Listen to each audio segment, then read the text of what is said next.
Le véritable métier de Jésus, c'est d'être charpentier. Dans certains passages, on l'appelle rabbin ou plutôt rabbi. C'est un titre en réalité honorifique qui est donné à celui qui enseigne comme un maître. Mais le métier de Jésus, c'est d'être charpentier. Et c'est cela qui donne occasion de le mépriser. N'est-il pas le charpentier? Sous-entendu, c'est ce petit qui montait sur nos toits, qui réparait nos charpentes.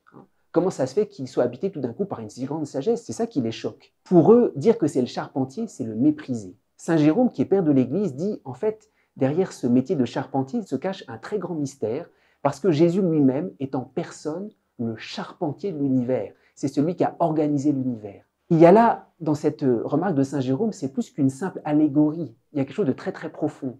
Le charpentier, c'est celui qui travaille et qui, par son travail, par son labeur, apprend à admirer la richesse de l'univers. Celui qui travaille le bois, n'importe quelle matière, l'artisan, il apprend à admirer la création, toutes les créatures de Dieu. Il y a quelque chose de très important à comprendre. Jésus, dans sa vie cachée, c'est comme celui qui a appris à admirer, à redécouvrir la grandeur, la beauté, la richesse de l'univers. Et c'est quelque chose qui va marquer toute sa vie apostolique. Nous, souvent, on s'imagine, quand Jésus nous regarde, il voit d'abord un pécheur, il voit d'abord quelqu'un d'opaque avec ses fautes, ses obscurités.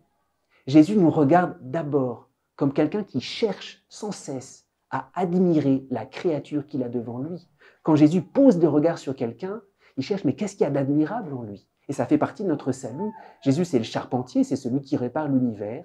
C'est celui en premier lieu qui apprend à entrer dans ce regard d'admiration et qui nous fait comprendre combien nous sommes admirables pour le Père. Alors, lors de la croix, il y a ce nouveau labeur du Christ, ce nouveau labeur pour que l'homme comprenne combien il a de la valeur, combien il est étonnant aux yeux de Dieu.